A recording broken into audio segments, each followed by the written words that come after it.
Sophie Dubois vit la voiture perdre le contrôle. Une fraction de seconde avant tout le monde. Elle n'eut pas le temps de penser, ni de calculer. Son corps réagit instinctivement, poussant Antoine de Valois hors de la trajectoire. Au moment où ses mains touchèrent sa poitrine, ils virent la même chose. Elle saignant, lui désespéré, une odeur de poudre et de mort. 1789. Et alors Antoine cria, toujours à terre, les yeux grands ouverts par la terreur. « Tu es morte, c'est arrivé avant, et tu es morte. » Sophie ne comprenait pas ce qu'il disait. Le bruit de l'accident résonnait encore. Des gens couraient. Quelqu'un hurlait pour appeler les secours. Elle était à genoux, tremblante, sans comprendre pourquoi elle s'était jetée devant un homme qu'elle connaissait à peine. Antoine de Valois, le propriétaire milliardaire du château où elle travaillait depuis seulement 3 semaines. La fixait comme s'il avait vu un fantôme. Pas n'importe quel fantôme, le fantôme de quelqu'un qu'il avait aimé et perdu. Mais Sophie Dubois ne savait rien de tout cela. Elle savait seulement qu'elle manquait d'air, que ses mains picotaient encore là où elle l'avait touché, et que pour la première fois depuis des mois, depuis la mort de son mari, elle avait ressenti autre chose que du vide. Elle avait senti une reconnaissance, comme si cet homme, cet étranger froid et distant qui ne la regardait jamais 2 fois, était en réalité la personne qu'elle avait attendue toute sa vie. Antoine retira sa main brusquement et se releva, titubant. Il la regarda avec un mélange de confusion et de peur qu'elle n'avait jamais vu chez personne. Puis il dit, bas, presque un murmure, « Marie, tu t'appelais Marie. » Sophie cligna des yeux. « Mon nom est Sophie, Sophie Dubois. » Antoine secoua la tête, comme s'il essayait de se réveiller d'un cauchemar.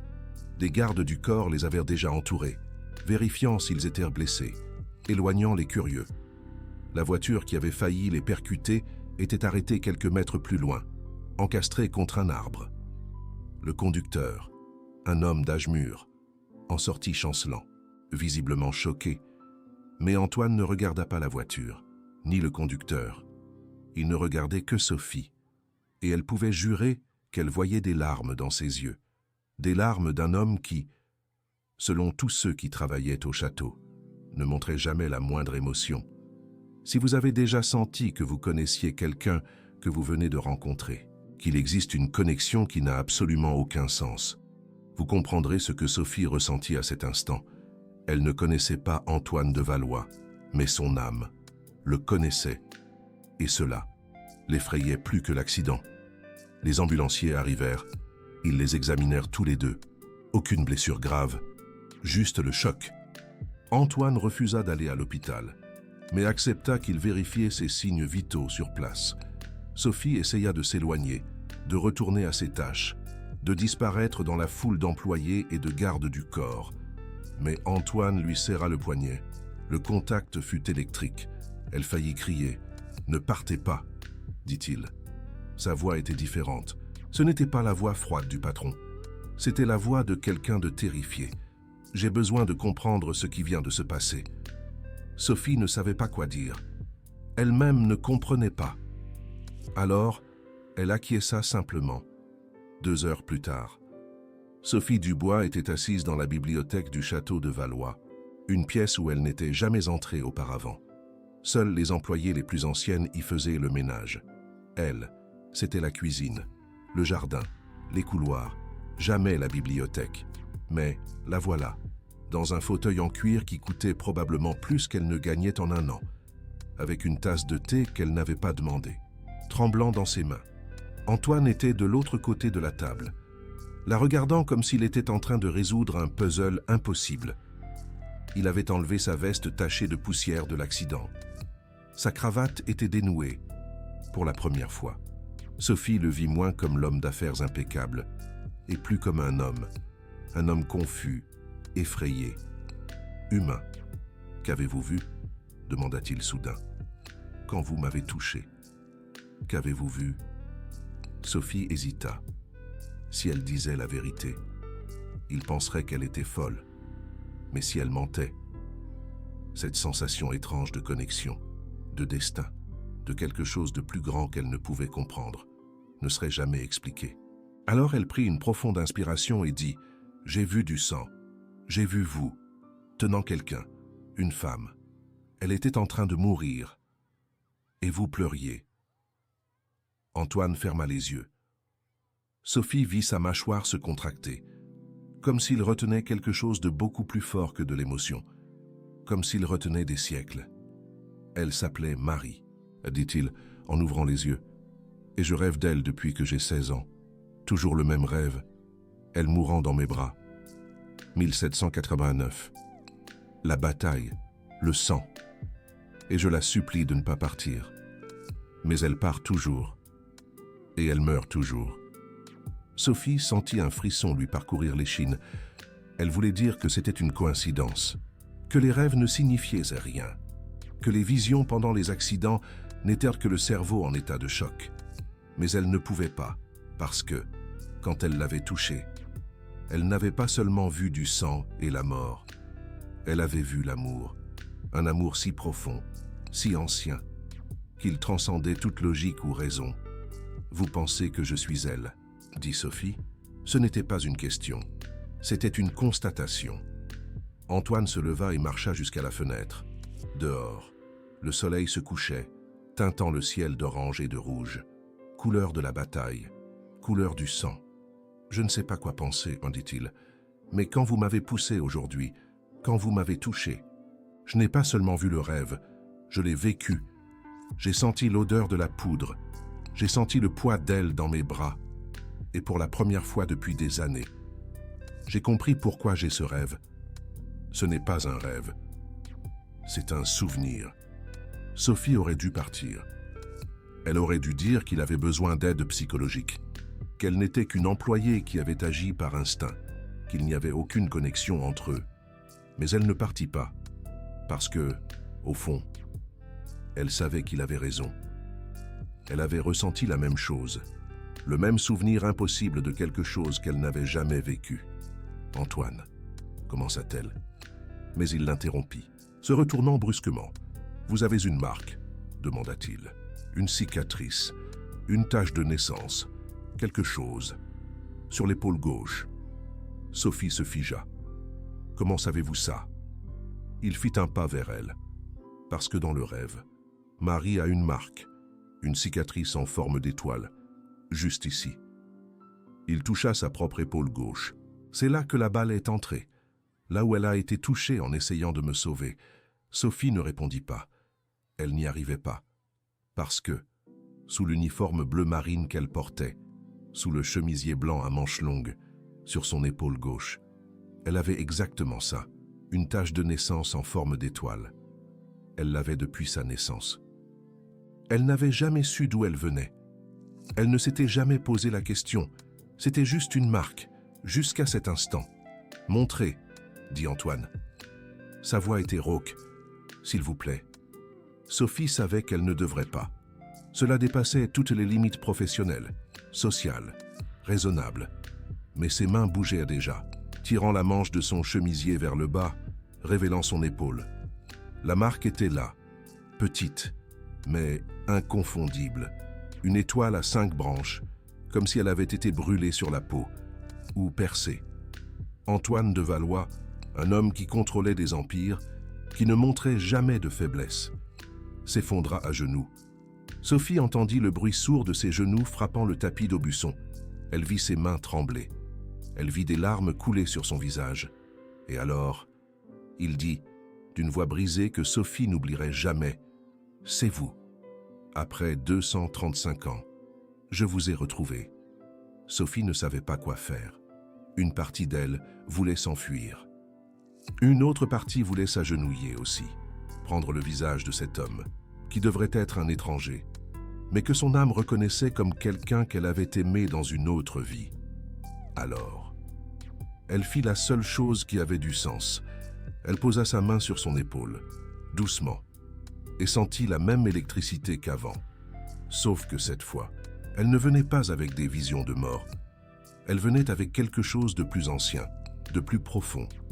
Elle venait avec la certitude que, d'une manière ou d'une autre, ils avaient déjà été ensemble, Et que, cette fois, quelque chose serait différent. Mais ce que Sophie et Antoine ignoraient encore, c'est que l'accident n'avait pas été un accident. Que quelqu'un voulait Antoine de Valois mort, et que l'histoire de 1789 était sur le point de se répéter, d'une manière à laquelle aucun des deux n'était préparé à faire face. Sophie aida Antoine à se relever. Il essuya rapidement son visage, comme s'il avait honte d'avoir montré autant d'émotions devant une employée de maison. Mais quand il la regarda à nouveau, la froideur n'était pas revenue. Il y avait quelque chose de différent là. Reconnaissance, connexion et peur. « Il faut que je comprenne ça, » dit-il. « Il faut que je sache si c'est réel, si je ne suis pas en train de devenir fou. » Sophie acquiesça. « Moi aussi. » Antoine se dirigea vers une bibliothèque et prit une carte de visite. Il l'attendit à Sophie. « Docteur Dubois, c'est mon thérapeute. Enfin, c'était. J'ai arrêté d'y aller il y a quelques mois. Il est spécialisé dans la régression, l'hypnose, des choses que j'ai toujours considérées comme des absurdités. Mais maintenant, j'ai besoin de savoir. Voudriez-vous venir avec moi? Demain. » Sophie aurait dû dire non. Elle avait un jeune fils à la maison. Elle avait des factures à payer. Elle ne pouvait pas se permettre de plonger dans des folies sur des vies passées avec son patron milliardaire. Mais quand elle regarda dans les yeux d'Antoine, elle vit la même supplication qu'elle avait vue dans la vision, le même désespoir, le même amour impossible. Et elle dit « Oui, j'y serai. » Cette nuit-là, Sophie n'arriva pas à dormir. Allongée dans la petite chambre qu'elle partageait avec son fils de 5 ans, Lucas. Elle resta à regarder le plafond, essayant de comprendre ce qui s'était passé. Elle ne croyait pas à la réincarnation, elle ne croyait pas aux âmes sœurs, elle croyait au travail acharné, aux factures à payer, à la survie. Mais cette cicatrice sur son épaule, cette vision, cette reconnaissance inexplicable, comment l'expliquer? Lucas dormait à côté d'elle, sa respiration douce et tranquille. Il était tout ce qu'elle avait. Depuis que son mari était mort dans un accident de travail il y a 2 ans, elle avait lutté seule pour donner à son fils une vie minimalement décente. L'emploi au château de Valois était la meilleure chose qui lui était arrivée. Il payait bien. Il y avait des avantages, de la stabilité. Et maintenant, elle risquait tout ça à cause d'une connexion impossible avec un homme qui vivait dans un monde complètement différent du sien. Mais quelque chose en elle, quelque chose de plus fort que la raison ou la peur, lui disait qu'elle devait y aller, qu'elle devait savoir. Parce que si cela était réel, si elle et Antoine avaient réellement vécu avant, si elle était réellement morte pour lui il y a plus de 235 ans, alors peut-être qu'il y avait un but à ça. Peut-être qu'il y avait une raison pour laquelle elle s'était jetée devant cette voiture aujourd'hui sans réfléchir. Peut-être que certaines connexions transcendaient réellement le temps et la mort. Ou peut-être qu'elle était en train de devenir folle. De toute façon, elle le découvrirait demain, pendant ce temps, de l'autre côté de la ville, dans son appartement de luxe. Antoine de Valois n'arrivait pas à arrêter de regarder un objet qu'il avait gardé toute sa vie sans jamais comprendre pourquoi. C'était un médaillon ancien, en argent terni par le temps, qui avait appartenu à son trisaïeul. À l'intérieur, il y avait un portrait minuscule, presque effacé. Une jeune femme, aux yeux sombres et au sourire doux. Et en dessous du portrait, gravées en lettres presque illisibles, 2 initiales, MD, Marie Dubois. Antoine n'avait jamais su qui elle était. Juste que son trisaïeul, un soldat de la bataille de la Révolution, était mort en tenant ce médaillon, et que, d'une manière ou d'une autre, le médaillon était passé de génération en génération jusqu'à lui, maintenant, pour la première fois. Antoine regardait le portrait et voyait non seulement une femme inconnue du passé, il voyait Sophie, les mêmes yeux, le même sourire, la même âme, et pour la première fois de sa vie. Antoine de Valois croyait en quelque chose de plus grand que les affaires, le pouvoir ou le contrôle. Il croyait au destin, et ça l'effrayait. Parce que si le destin était réel, alors la mort de Marie l'était aussi. Et si Sophie était réellement Marie réincarnée? Cela signifiait qu'elle était en danger, le même danger qu'il avait tué il y a 235 ans. Antoine prit le téléphone et passa un appel. « J'ai besoin de sécurité supplémentaire », dit-il. « Surveillance 24 heures sur 24 pour une des employées de maison, Sophie Dubois. Ne la laissez pas sortir de votre vue. » La voix de l'autre côté hésita. « Une menace spécifique, Monsieur de Valois ?» Antoine regarda le médaillon, le visage de Marie, la femme qu'il avait juré de protéger et avait échoué. « Oui, dit-il, moi. Si cette histoire vous touche, si vous avez déjà ressenti une connexion inexplicable avec quelqu'un, sachez que vous n'êtes pas seul. Certaines personnes croient que certaines âmes sont destinées à se rencontrer, vie après vie. Et peut-être, juste peut-être, ce que vous avez ressenti était réel. » Le lendemain, Sophie et Antoine se rencontrèrent au cabinet du docteur Dubois. C'était un espace minimaliste, avec des murs blancs et un fauteuil inclinable au centre. Le docteur, un homme d'une soixantaine d'années avec des lunettes à monture fine, reçut les deux avec une curiosité évidente. Antoine avait expliqué par téléphone qu'il avait besoin d'une session de régression d'urgence, mais n'avait pas donné de détails. Quand il vit Sophie, le docteur Dubois fronça les sourcils. « Elle participe à la session aussi ?»« Oui, » dit Antoine. « J'ai besoin que vous fassiez une régression aux deux, en même temps, si possible. » Le docteur hésita. « Ce n'est pas le protocole standard, Antoine. La régression hypnotique est un processus individuel, délicat. Le faire avec deux personnes simultanément peut causer une contamination de mémoire, une suggestion mutuelle. »« Je comprends, » dit Antoine. « Mais j'ai besoin que vous le fassiez quand même. J'ai besoin de savoir si ce que j'ai vu est réel, si elle a vu la même chose. » Docteur Dubois regarda Sophie. « Et vous, mademoiselle Dubois, vous êtes d'accord avec ça ?» Sophie acquiesça, malgré la peur qu'elle ressentait. « Je veux savoir la vérité. » Le docteur soupira. « Très bien, mais j'ai besoin que vous compreniez si tous les deux avaient des mémoires de vie passée, et si ces mémoires coïncident. Cela ne prouve pas nécessairement qu'elles sont réelles. Ça peut être une suggestion, une expectation, un désir inconscient. La mente humaine est puissante et peut créer des narratives convaincantes. »« Je sais, » dit Antoine, « mais si les souvenirs coïncident, si tous les deux voient les mêmes détails, les mêmes événements, alors c'est une preuve suffisante pour moi. » La séance commença. Le docteur Morales demanda à Sophie et Antoine de s'asseoir confortablement et de fermer les yeux. Il commença à compter à rebours, les guidant tous les deux vers un état de relaxation profonde. Sophie sentit son corps devenir lourd, son esprit s'alléger. Elle entendit la voix du docteur dire « Maintenant, je veux que vous reveniez. Revenez au moment le plus important que vous avez partagé dans une autre vie. Revenez au moment qui vous connecte. » Et alors, Sophie n'était plus dans le cabinet. Elle était sur un champ de bataille.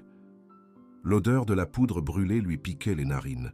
Des cris d'hommes blessés résonnaient autour d'elle. Elle portait une robe blanche, tachée de sang et de terre. Elle avait une trousse de secours improvisée dans les mains, et devant elle, appuyée contre un arbre, se trouvait un soldat, le visage couvert de saleté et de sang. Mais elle reconnut les yeux mêmes yeux qu'Antoine.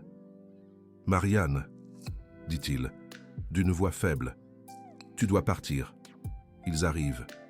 S'ils te trouvent ici, et ils vont te tuer. » Sophie, ou Marianne, secoua la tête. « Je ne te laisserai pas.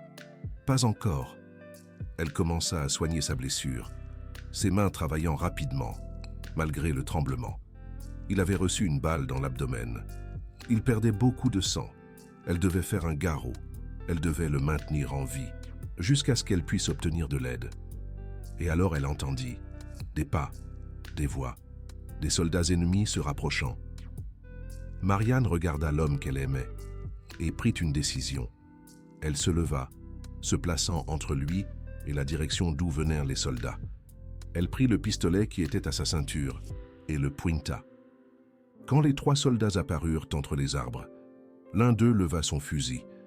Marianne tira en première, mais manqua sa cible. Et alors vint le coup de feu. Elle sentit la douleur explosive dans son épaule gauche, l'impact la jetant en arrière. Elle tomba dans les bras du soldat blessé, et tous les deux s'effondrèrent au sol. « Non !» cria-t-il. « Marianne, non, reste avec moi, s'il te plaît. » Elle essaya de parler, mais le sang remplissait sa bouche. Elle essaya de prendre sa main, mais ses doigts ne répondaient plus. Et alors, avec son dernier souffle, elle dit « Je te retrouverai, je le promets. Dans une autre vie, je te retrouverai. Et cette fois, nous resterons ensemble. » Et alors, tout s'assombrit. Sophie ouvrit les yeux dans le cabinet, respirant lourdement, des larmes coulant sur son visage. Elle regarda de côté et vit Antoine se réveiller aussi, pleurant aussi. Et alors il dit, avec la voix brisée, « 1789, juillet, bataille près des Tuileries. J'étais le soldat Antoine de Valois. Et tu étais Marianne Dubois, infirmière volontaire. Tu m'as soignée, et tu es morte pour me protéger. » Sophie ne pouvait pas parler. Elle hocha simplement la tête, parce qu'elle avait vu la même chose, senti la même chose, vécu la même mort. Le docteur Morales était pâle, en 30 ans de carrière. Il n'avait jamais vu deux personnes avoir la même régression, les mêmes détails. En même temps, « Vous avez tous les deux vu la même scène, » dit-il, plus pour lui-même que pour eux. Ça ne devrait pas être possible, mais ça l'était, et maintenant. Sophie et Antoine savaient la vérité. Ils avaient été ensemble auparavant. Elle était morte pour lui, et d'une manière ou d'une autre, plus de 200 ans plus tard. Elle s'était retrouvée. La promesse avait été tenue, mais savoir la vérité et accepter la vérité étaient deux choses complètement différentes quand ils sortirent du cabinet. Sophie était silencieuse. Antoine essaya de lui parler, mais elle secoua simplement la tête. « J'ai besoin de temps », fut tout ce qu'elle dit, avant de monter dans un taxi et de partir.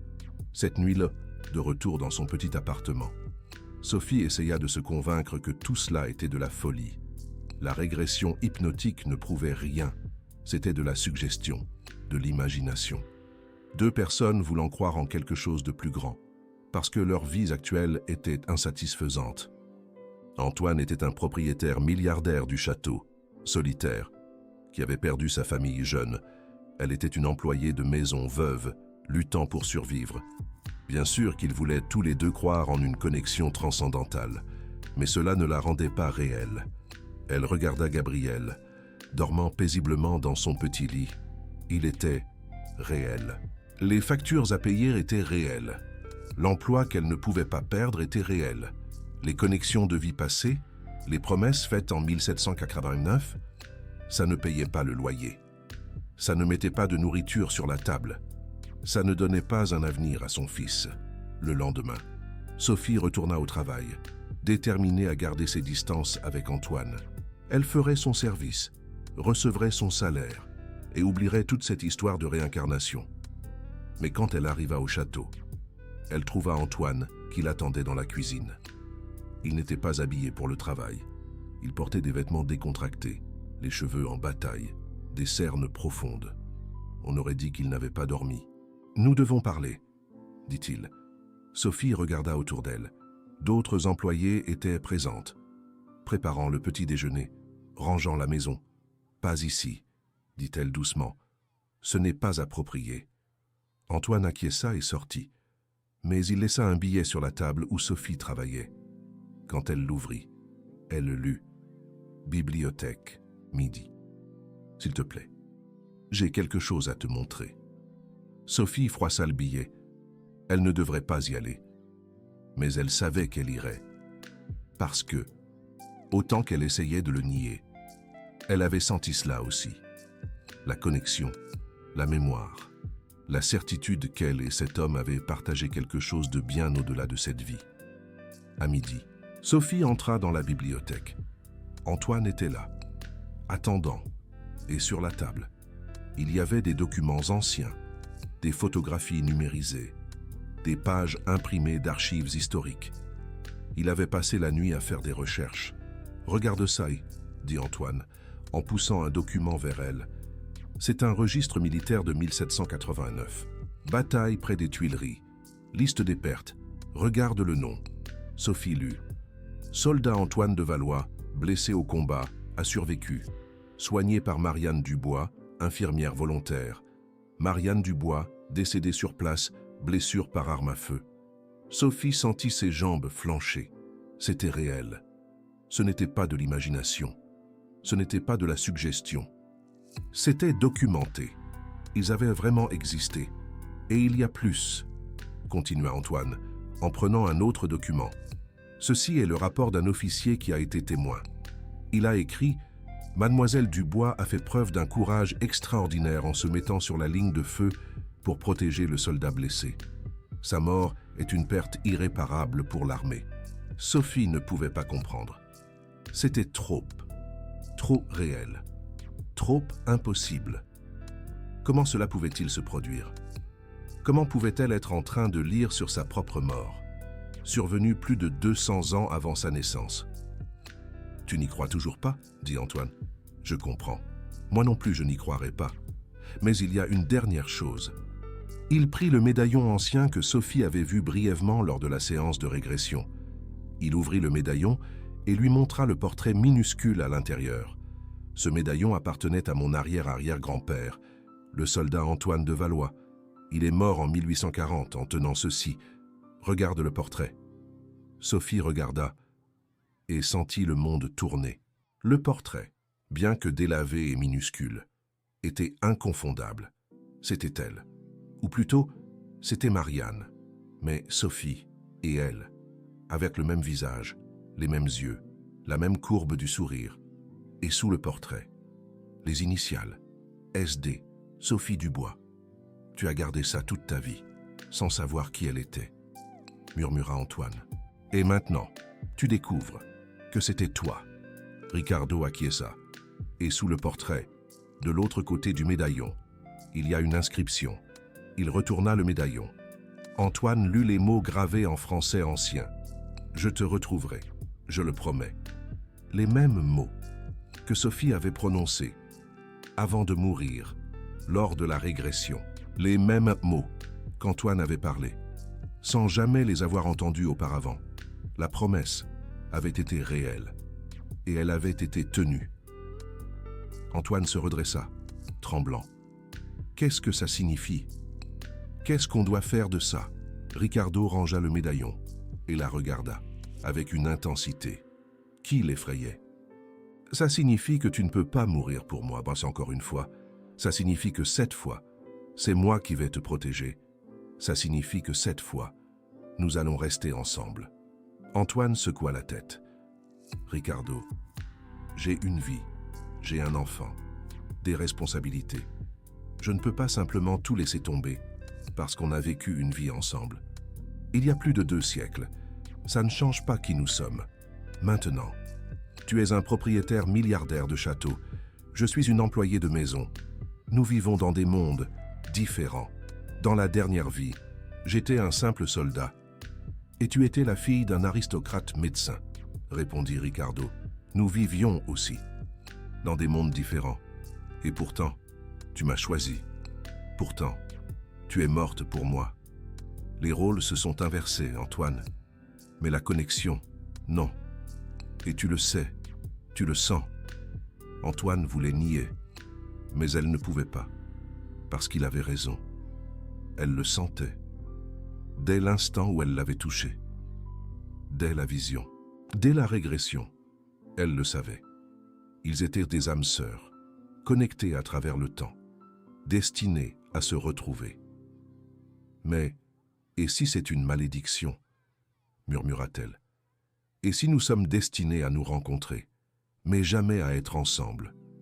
Et si ça se termine toujours en tragédie? Ricardo s'approcha et prit ses mains. Alors, changeons le destin. Ne répétons pas l'histoire. Apprenons d'elle. Tu es morte en me protégeant. Cette fois, je te protège. Mais Antoine avait un mauvais pressentiment, un poids sur la poitrine, qui lui disait que l'histoire était loin d'être terminée et que, d'une manière ou d'une autre, Le danger de 1789 les avait suivis. Jusqu'en 2024, elle n'avait pas tort, cet après-midi-là, pendant que Ricardo était en réunion d'affaires et qu'Antoine était au château avec Miguel, qu'elle avait emmené, parce que l'école était fermée. Elle reçut un appel anonyme. Une voix déformée dit « Tu aurais dû mourir dans l'accident. La prochaine fois, tu mourras. » Et l'enfant aussi. Antoine raccrocha, terrifié. Elle courut chercher Miguel, qui jouait dans le jardin. Sous la surveillance d'une autre employée, elle serra son fils, fort contre elle. Quelqu'un la menaçait, elle et son fils. Mais pourquoi? Que ferais-tu si tu découvrais que quelqu'un veut te tuer, mais que tu ne sais ni qui, ni pourquoi? Antoine n'avait nulle part où aller. Pas d'argent, là, pour fuir, pas de protection. Elle n'avait qu'une certitude, ça avait quelque chose à voir avec Ricardo et avec l'accident, qui n'avait pas été un accident. Quand Ricardo revint au château et qu'Antoine lui raconta l'appel, il devint livide. Il appela immédiatement son équipe de sécurité. Ils doublèrent à la surveillance, placèrent des gardes du corps pour Antoine et pour Miguel, et Ricardo fit emménager Antoine et son fils au château, au moins temporairement. « Je ne laisserai rien t'arriver, promit-il. Pas de nouveau, mais la nuit, seule, dans la chambre d'hôte luxueuse, où elle n'avait jamais imaginé dormir. » Antoine regardait Miguel, dormant à côté d'elle, et se demandait si elle avait fait le bon choix. Se rapprocher de Ricardo, la mettait-elle en danger? Ou s'éloigner? Serait-il encore pire? Et alors, elle fit un rêve. Non, ce n'était pas un rêve. C'était une mémoire, une autre mémoire, de 1789. Elle vit Sophie et le soldat Ricardo, ensemble, avant la bataille. Elle le vit, lui donner le médaillon. Elle la vit, promettre qu'elle resterait avec lui, pour toujours. Et elle vit quelque chose d'autre. Elle vit le visage du soldat ennemi qui lui avait tiré dessus. Et le visage était familier, très familier. Antoine se réveilla, en panique. Elle prit son téléphone et fit une recherche. Elle entra sur le site web de l'entreprise de Ricardo, chercha dans la section des cadres, et là, il était Maxime Lefebvre, vice-président, l'homme qui avait tenté de faire nommer Ricardo comme successeur, l'homme qui avait perdu une lutte de pouvoir il y a 6 mois, et l'homme dont le visage était exactement le même que celui du soldat qui avait tué Sophie. Antoine ne savait pas si c'était une coïncidence ou si la réincarnation s'appliquait aussi aux ennemis. Mais elle savait une chose, Maxime Lefebvre était dangereux, et si elle avait raison, il était responsable de l'accident et de la menace. Le lendemain matin, Antoine raconta à Ricardo le rêve, le visage du soldat, Maxime Lefebvre. Ricardo resta silencieux pendant un long moment, puis il dit « Maxime a essayé de me faire évincer de l'entreprise l'année dernière. Quand il a échoué, il a juré que je paierais. Je pensais que ce n'était que de la rhétorique. Mais si tu as raison, si c'est vraiment lui, s'il a aussi réincarné, alors il est venu soit pour terminer ce qu'il a commencé en 1789, compléta Antoine. Il est venu pour te tuer, et je suis sur son chemin, de nouveau. » Ricardo prit son visage entre ses mains. « Je ne laisserai pas faire, je ne laisserai pas l'histoire se répéter. Je vais le confronter, je vais découvrir la vérité. » Mais Antoine avait peur, parce que si Maxime était le même soldat de 1789, il se souviendrait aussi. Et s'il se souvenait, il saurait exactement comment faire souffrir Antoine et Ricardo. Il saurait exactement comment les détruire de nouveau. Et alors, la pièce finale du puzzle s'emboîta. Antoine se souvint de quelque chose. que Sophie avait vu, dans la mémoire, quelque chose qu'elle n'avait pas mentionné à Ricardo lors de la bataille de 1789. Sophie n'avait pas été touchée par accident. Le soldat avait visé spécifiquement parce qu'elle protégeait Ricardo, parce que la tuer était la meilleure façon de le détruire.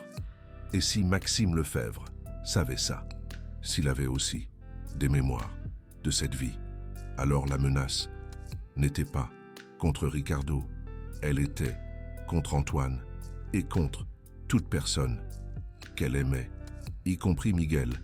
L'histoire se répétait, et cette fois, Antoine devrait décider, fuir, et peut-être sauver son fils, ou rester et risquer de tout perdre. De nouveau, mais il y avait une différence, où en 1789, elle n'avait pas le choix. Maintenant, elle en avait un, et peut-être, juste peut-être, choisir différemment changerait le destin. Mais avant qu'Antoine ne puisse décider quoi que ce soit, Ricardo entra dans la pièce, avec une expression sombre. « Maxime a disparu, dit-il. Il a quitté le pays. Ce matin, mais avant de partir, il a laissé un message pour moi. » Il prit son téléphone et le montra à Antoine. Le message disait « Tu ne l'as jamais protégée. Pas en 1789, pas maintenant. Elle choisit toujours de mourir pour toi. Et cette fois, ce ne sera pas différent. Mais je vais te donner une chance. Donne-moi l'entreprise où elle et l'enfant meurent. » Antoine sentit son sang se glacer.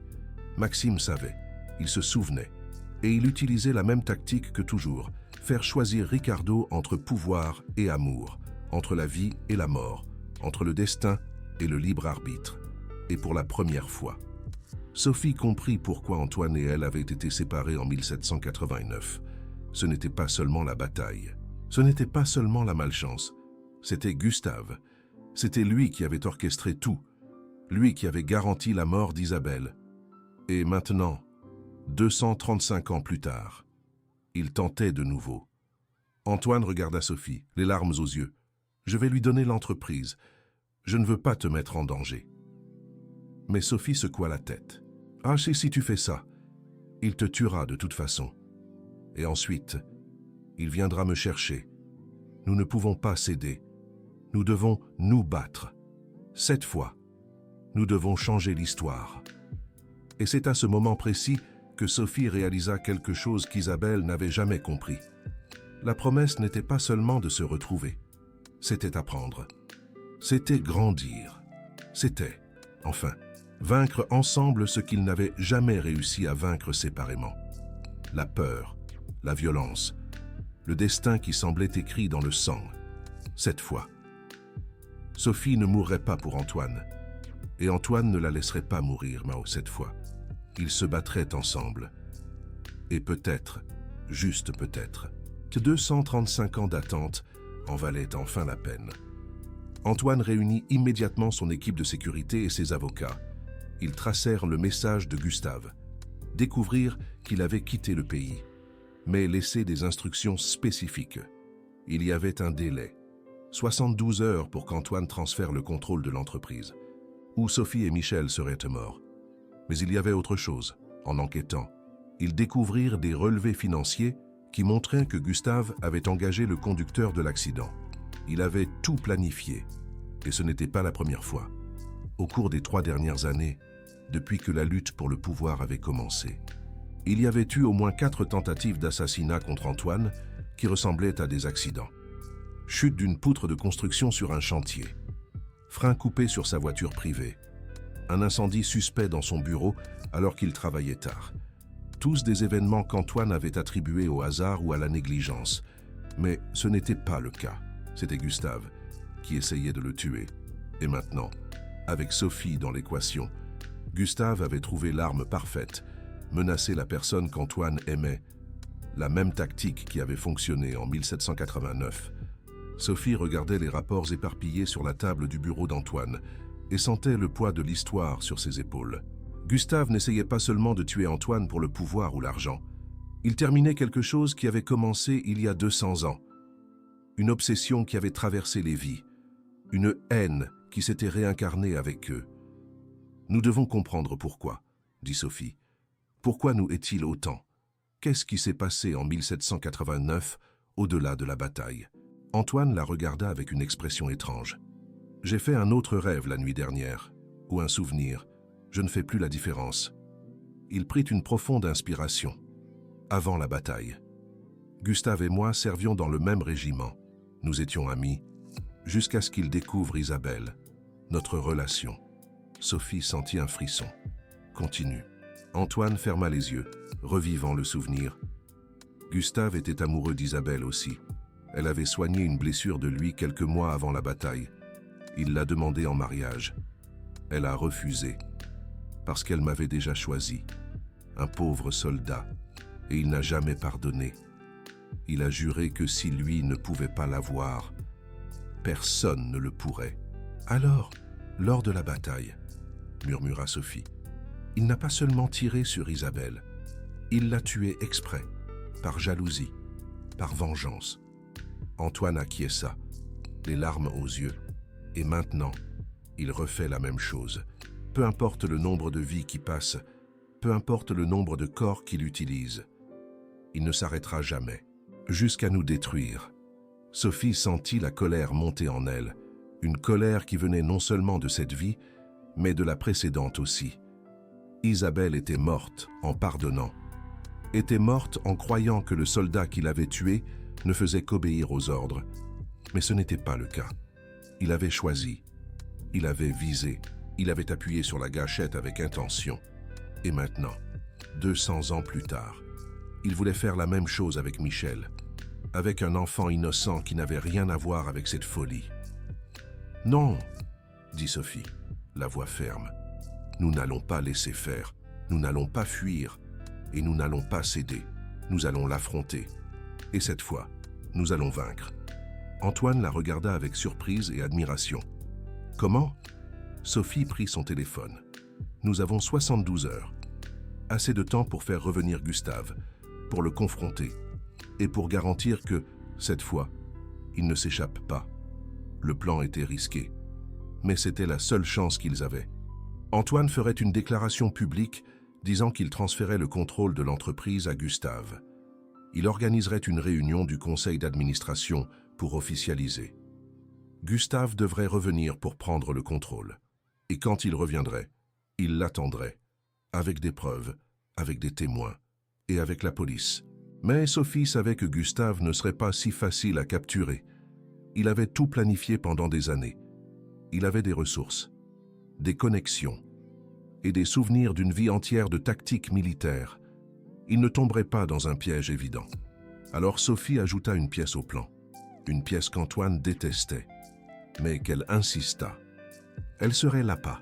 « Si tu te révèles, » protesta Antoine, « il va essayer de te tuer immédiatement. »« Je sais, » dit Sophie, « mais c'est la seule façon. Il ne veut pas seulement l'entreprise. Il veut me voir morte. Il veut te voir souffrir. C'est personnel. Et personnel signifie émotionnel. Et émotionnel signifie erreur. Il agira sur impulsion. Ah, et quand il agira, nous l'attraperons. Certaines personnes vont s'arrêter ici et penser que Sophie est imprudente, qu'elle risque trop. Mais si vous saviez que c'était la seule façon de briser un cycle de violence qui avait duré 200 ans, et si ne pas risquer signifiait condamner non seulement vous, mais toutes les versions futures de vous à revivre le même traumatisme, la même perte, la même tragédie. Risqueriez-vous? Sophie a risqué.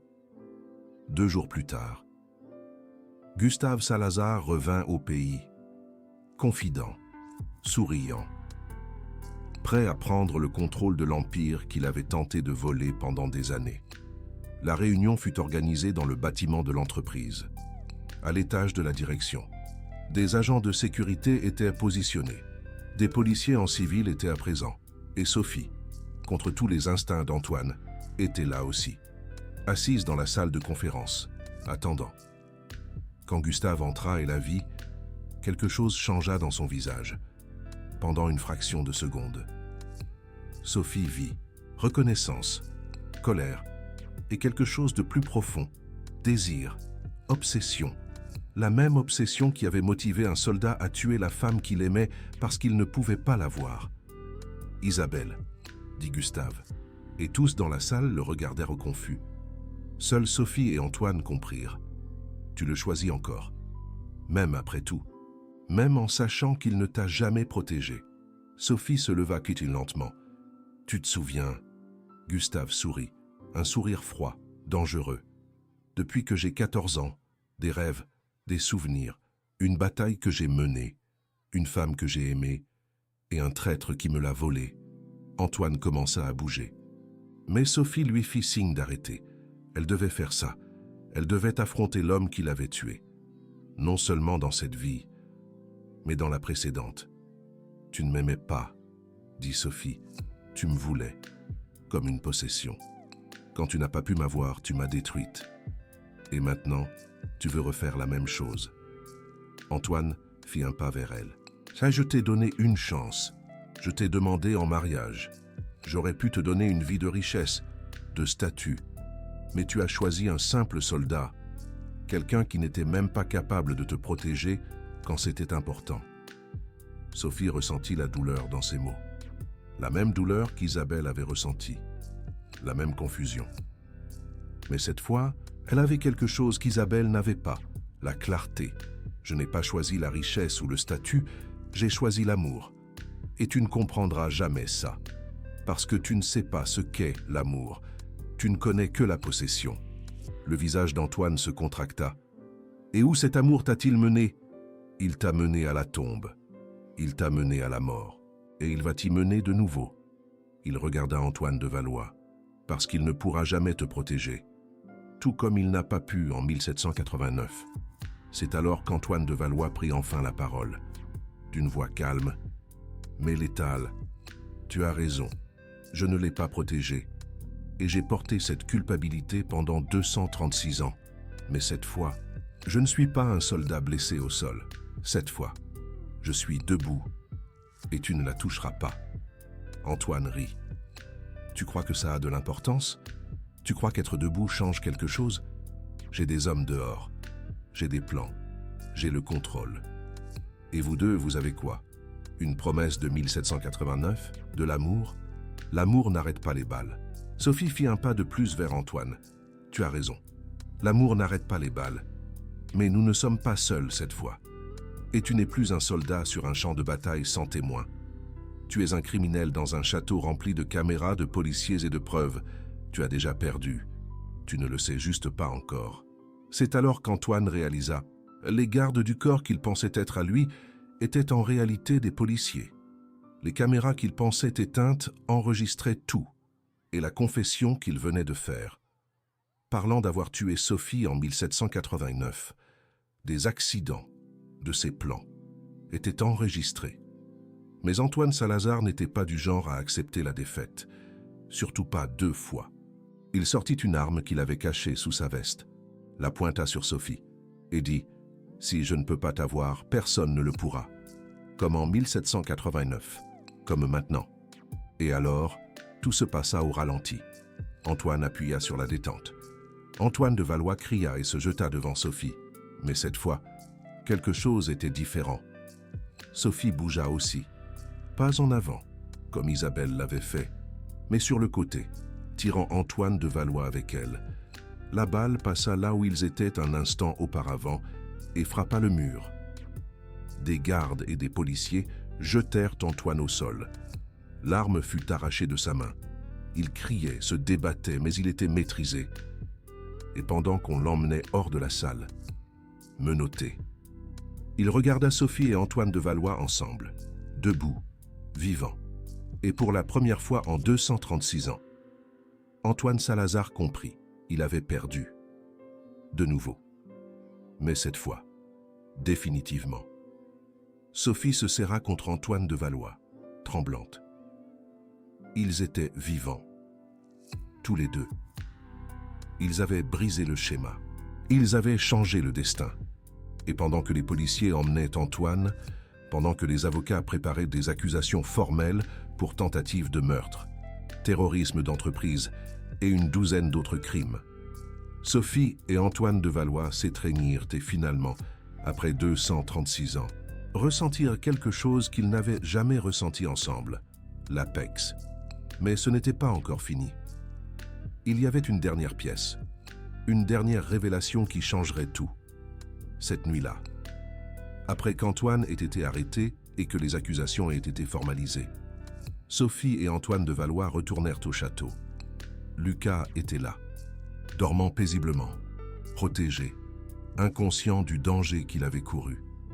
Sophie l'embrassa sur le front et ressentit une gratitude profonde qu'il soit vivant, qu'elle soit vivante, que tous soient vivants.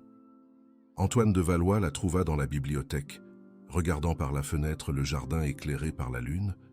Il s'approcha et l'entoura par derrière, posant son menton sur son épaule. « C'est fini », il murmura. « C'est enfin fini. » Sophie se tourna pour le regarder. « Il y a une chose que je ne t'ai pas encore dite. Au sujet de la régression, au sujet du souvenir de 1789. » Antoine de Valois fronça les sourcils. « Quoi ?» Sophie prit une profonde inspiration. « Quand Isabelle est morte dans tes bras, elle n'a pas seulement dit qu'elle te retrouverait, elle a dit autre chose. Quelque chose que je n'ai pas compris jusqu'à aujourd'hui, jusqu'à ce que je vois Lucas. Qu'est-ce qu'elle a dit? Elle a dit « Notre enfant nous retrouvera aussi et nous guidera l'un vers l'autre. » Antoine de Valois resta paralysé. Un enfant? Isabelle était enceinte? Sophie acquiesça, les larmes coulant. 2 mois. Tu ne le savais pas. Elle ne l'avait pas encore dit. Elle attendait la bataille, mais elle n'en a jamais eu la chance. Elle est morte, et le bébé avec elle. Antoine de Valois recula, titubant, essayant de comprendre. J'ai perdu toi, et j'ai perdu notre enfant. Il couvrit son visage avec ses mains. 200 ans. J'ai porté la culpabilité de te perdre, mais c'était plus. C'était les deux. Sophie prit son visage dans ses mains. Mais et si? Et si ce qu'Isabelle a dit était vrai? Et si notre enfant nous avait vraiment retrouvés? Antoine de Valois la regarda, confus. Mais Lucas est ton fils. De ton mariage. Sophie secoua la tête. Je sais, mais hier soir, en le regardant dormir, j'ai eu un souvenir, ou une vision, je ne sais pas. J'ai vu Isabelle tenant un bébé, pas encore né, mais là, en elle, et le bébé avait une marque de naissance, en forme de croissant de lune, derrière l'oreille gauche. Antoine de Valois devint blême. Sophie. Elle termina la phrase pour lui. Lucas a la même marque, derrière l'oreille gauche, un croissant de lune. J'ai toujours pensé que c'était juste une coïncidence. Mais et si ce n'était pas le cas? Et s'il était le fils que nous avons perdu en 1789, murmura Antoine de Valois, réincarné, nous a retrouvés, à travers toi, à travers moi, nous a ramenés ensemble. Sophie ne savait pas si c'était vrai ou juste un désir si profond que son esprit créait des connexions là où il n'y en avait pas. Mais quand elle regarda Antoine de Valois, elle vit la même certitude qu'elle ressentait. Lucas n'était pas seulement son fils, c'était leur fils. À travers le temps, à travers les vies, la promesse d'Isabelle avait été accomplie à un niveau qu'aucun d'eux n'aurait pu imaginer. Et finalement, après 236 ans de séparation, de douleur et de perte, la famille qui avait été détruite en 1789 était réunie en 2025. Pas de la façon dont ils l'avaient espéré, mais d'une façon encore plus profonde. Parce que cette fois, ils le savaient, cette fois, ils se souviennent. Et cette fois, personne ne les séparera de nouveau. Antoine de Valois tomba à genoux devant Sophie, prit ses mains et dit « Épouse-moi ». Pas parce que nous étions Isabelle et Antoine de Valois, mais parce que nous sommes Sophie et Antoine de Valois, parce que je t'aime dans cette vie, parce que je veux être le père de Lucas, parce que je veux que nous soyons une famille, pour de vrai. Maintenant. Sophie regarda l'homme agenouillé devant elle, le propriétaire milliardaire du château qui s'était révélé être un soldat de 1789, l'étranger qui s'était révélé être son âme sœur, le patron qui s'était révélé être l'amour de multiples vies, et dit la seule chose qui avait du sens, oui, 1000 fois oui. Ils s'embrassèrent, Et pour la première fois en 236 ans, la promesse fut scellée non pas avec du sang et la mort, mais avec l'amour et la vie. Le cycle était brisé, la tragédie terminée, et une nouvelle histoire, une histoire de lumière et non d'ombre, commençait à peine. 3 mois plus tard, la vie de Sophie Dubois avait changé, d'une manière qu'elle n'aurait jamais pu imaginer.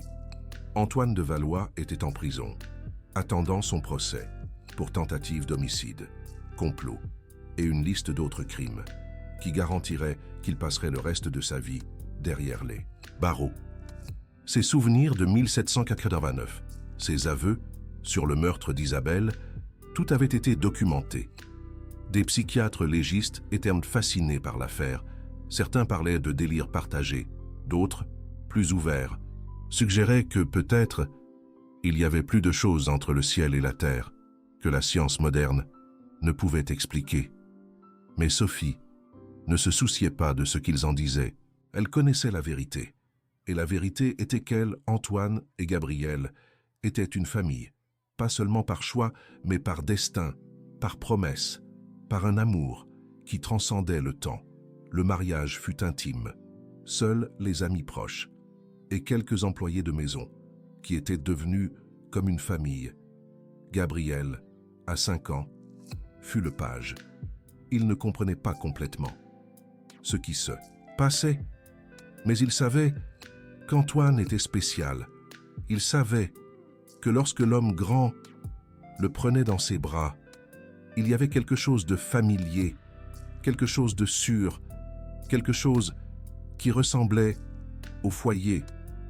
Et quand Antoine adopta officiellement Gabrielle, une semaine après le mariage, lui donnant le nom de Valois, il y eut un moment où l'enfant regarda son père adoptif et dit quelque chose qui fit se figer les deux adultes. « Je te connais », dit Gabrielle, « d'avant, de bien avant. » Antoine et Sophie échangèrent un regard. Ils n'avaient rien dit à Gabrielle sur la réincarnation, sur 1789, sur rien. Il était trop jeune, mais apparemment, certains souvenirs étaient plus profonds que l'âge ou la compréhension. Certains souvenirs étaient gravés dans l'âme. Les rêves d'Antoine changèrent. Il voyait toujours 1789. Il voyait toujours Isabelle mourir dans ses bras. Mais maintenant, le rêve continuait. Il voyait Isabelle se transformer en lumière. Il la voyait sourire et il l'entendait dire « Je t'ai retrouvé, enfin, je t'ai retrouvé, Guy. » Et le rêve se terminait, non pas par la mort, mais par l'image de Sophie, vivante, dans ses bras, au présent. La promesse accomplie. Le cauchemar transformé en rêve. Sophie aussi avait ses visions, mais elles étaient différentes maintenant. Elles n'étaient pas seulement de 1789. Elles étaient d'autres vies, des fragments, des moments. Elle voyait Antoine comme un paysan au XVIIIe siècle. Elle le voyait comme un artiste à la Renaissance.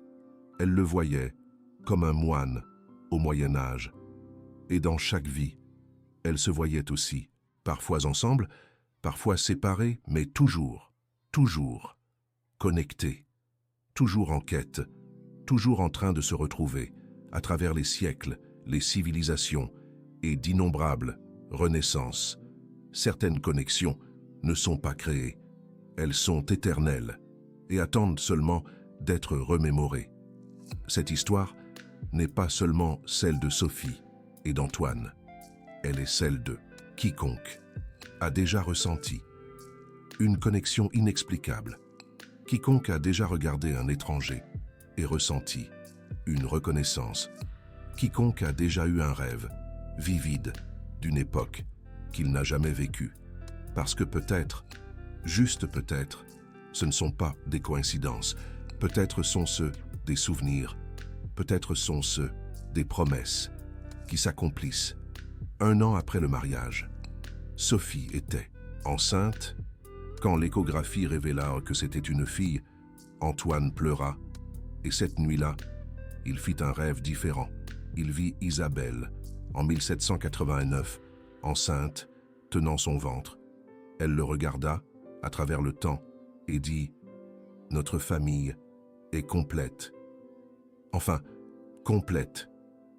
Et quand le bébé naquit, parfaitement en bonne santé, avec des yeux sombres, comme ceux de Sophie, et le sourire doux d'Antoine, ils l'appelèrent Isabelle, non seulement en hommage au passé, mais comme un pont entre ce qu'ils avaient été et ce qu'ils étaient, entre 1789 et 2025, entre la mort et la vie, entre la promesse et l'accomplissement. Gabriel adora sa petite sœur instantanément. Il la protégeait avec une férocité qui semblait dépasser ses 6 ans, comme si, à un niveau profond, il savait qu'il avait échoué à la protéger une fois. Et cette fois, il n'échouerait pas. Cette fois, il serait là. Antoine transforma le château en un véret foyer. Les couloirs froids se remplirent de rires d'enfants. Les pièces vides devinrent une chambre de bébé et des salles de jeu. Et la bibliothèque, où tout avait commencé, où Sophie avait révélé sa cicatrice, devint l'endroit préféré de la famille. Où, les nuits froides, ils se réunissaient, où Antoine lisait des histoires à Gabriel et Isabelle, où Sophie les observait et ressentait une gratitude si profonde qu'elle en avait mal, parce qu'elle savait que cela n'était pas garanti. Elle savait qu'en 1789, cette famille avait été détruite, avant même de commencer. Elle savait que sans l'accident, sans le courage de se jeter devant cette voiture, sans la volonté de confronter l'impossible et de croire à l'incroyable, il ne serait jamais arrivé là.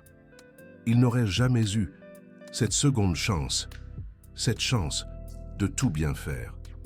Le docteur Moreau rendit visite à la famille à plusieurs reprises. Il écrivait un article sur la réincarnation partagée, utilisant le cas de Sophie et Antoine comme étude centrale, mais toujours en respectant leur vie privée, en utilisant des pseudonymes, en se concentrant sur la science plus que sur l'histoire personnelle.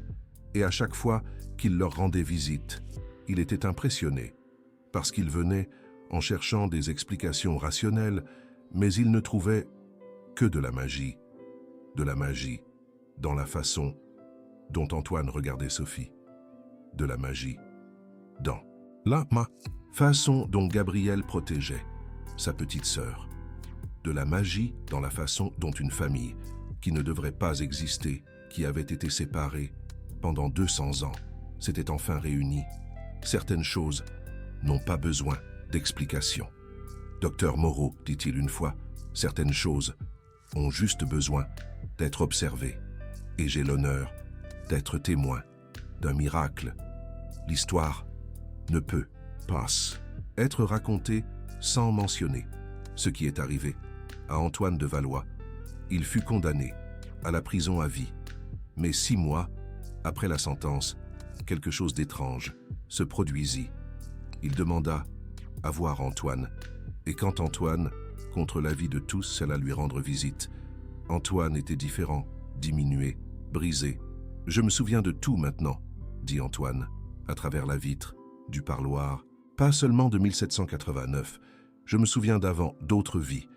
Et dans chacune d'elles, j'étais l'antagoniste, le méchant, celui qui détruisait. » Il regarda Antoine avec des yeux vides. « Vous pensez que les âmes peuvent changer? Ou sommes-nous piégés dans des schémas pour toujours ?» Antoine réfléchit un long moment. Puis il dit « Je crois que les âmes peuvent apprendre, mais seulement si elles le veulent, seulement si elles choisissent.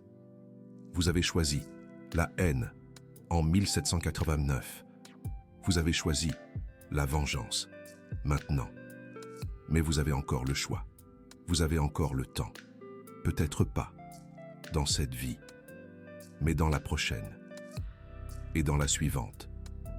Jusqu'à enfin choisir différemment. » Antoine ne répondit pas. Il se contenta d'acquiescer. Et quand Antoine sortit, il ressentit quelque chose qu'il n'avait jamais pensé ressentir pour Antoine de Valois, de la pitié. Parce que tandis que lui, Sophie et Gabriel avaient brisé leur cycle, Antoine était toujours piégé dans le sien. Il était toujours le soldat jaloux qui ne pouvait pas avoir ce qu'il voulait. Il était toujours l'âme qui choisissait la possession plutôt que l'amour. Et peut-être, dans 200 ans, quand ils se retrouveront tous à nouveau, Laurent aura-t-il enfin compris? Aura-t-il enfin changé? Mais ce n'était pas l'histoire de Laurent. C'était l'histoire de Sophie et Antoine. Et leur histoire avait une fin heureuse. Non pas parce que tout était parfait, non pas parce qu'il n'y avait pas de défis, de discussions, de moments difficiles, mais parce que cette fois, ils ont affronté tout ensemble. Cette fois, personne n'est mort pour personne. Cette fois, ils ont vécu, ensemble, pour leur 5e anniversaire de mariage. Antoine emmena Sophie au château, de retour à l'endroit où tout avait commencé. Il avait quelque chose à lui donner. C'était le médaillon de 1789 avec le portrait d'Isabelle. Il l'ouvrit. Mais il avait fait une modification. De l'autre côté du portrait d'Isabelle, il y avait maintenant un portrait de Sophie. Et en dessous, une nouvelle inscription, promesse tenue, amour éternel, 1789 et 2025. Sophie serra le médaillon contre elle, les larmes aux yeux. C'est parfait, absolument parfait. Antoine sourit. Isabelle a fait une promesse. Tu l'as tenue. Et maintenant, je fais une promesse à mon tour. Peu importe le nombre de vies à venir, peu importe le nombre de fois où nous renaîtrons, je te retrouverai. Toujours. Et nous resterons ensemble. Toujours. Sophie l'embrassa. Et lorsqu'ils s'embrassèrent, tous deux ressentirent quelque chose, une étincelle, une connexion. Et pendant une fraction de seconde, ils virent, pas seulement 1789, pas seulement les autres vies fragmentées, mais l'avenir. Ils se virent vieux, entourés de petits-enfants, virent Louis adulte, fort, protecteur, virent Isabelle grandir, belle, sage, et ils virent que la promesse ne se terminait pas dans cette vie. Elle continuerait, pour toujours, car certaines âmes ne sont pas destinées à être séparées. Certaines âmes se retrouvent à travers les batailles, à travers les morts, à travers des siècles d'obscurité. Et quand elles se retrouvent enfin, rien, absolument rien, ne peut les séparer à nouveau. La leçon finale de tout cela, ce n'est pas une histoire de réincarnation. Ce n'est pas une question de prouver si les vies passées existent ou non. C'est quelque chose de plus profond. C'est reconnaître les connexions quand vous les trouvez. C'est ne pas avoir peur d'aimer profondément, même quand cela semble impossible. C'est croire que certaines promesses transcendent le temps, l'espace et même la mort. Sophie Dubois a sauvé Antoine de Valois de cette voiture parce que son âme se souvenait de ce qu'elle avait promis 236 ans auparavant. Et quand elle s'est jetée, elle ne sauvait pas seulement un homme, elle accomplissait un destin. Elle brisait un cycle. Elle prouvait que l'amour, le véritable amour, ne meurt pas. Il attend simplement, patiemment, à travers les âges, jusqu'à ce qu'il puisse s'épanouir à nouveau. Et maintenant, vous qui avez écouté cette histoire, vous devez vous poser la question. Y a-t-il quelqu'un dans votre vie que vous avez l'impression de connaître depuis toujours? Quelqu'un dont les yeux semblent porter des souvenirs que vous n'avez jamais partagés dans cette vie? Quelqu'un qui, quand il vous touche, fait se souvenir votre cœur de quelque chose que votre esprit ne peut pas expliquer? Parce que peut-être que cette personne n'est pas une coïncidence. Peut-être que c'est une promesse qui se réalise.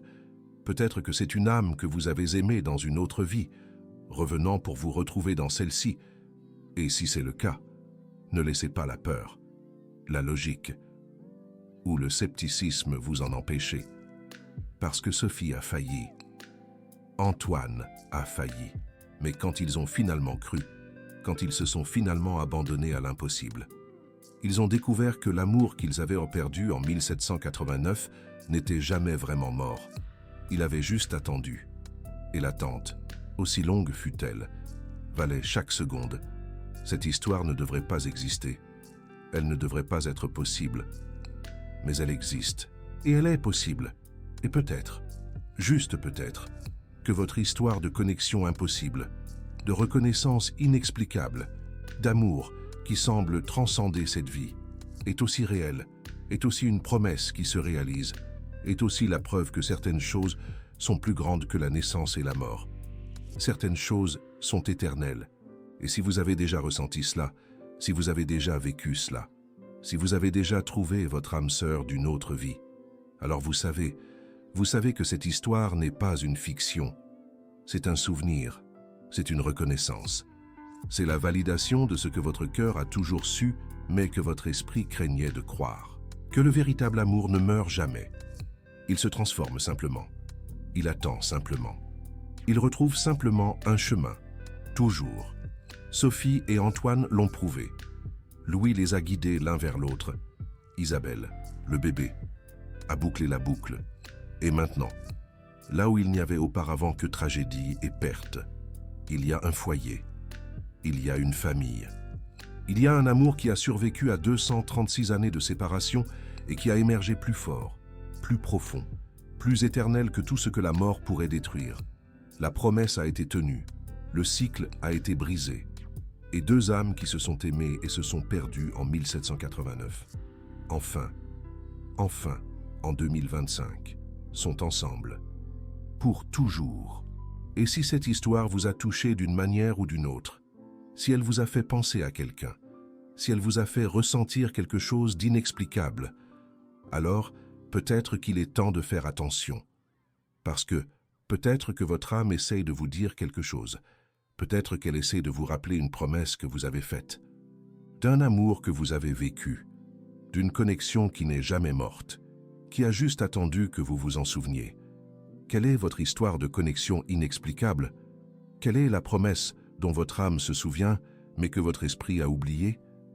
Partagez-la dans les commentaires. Parce que des histoires comme celle-ci doivent être racontées, doivent être rappelées, doivent être honorées.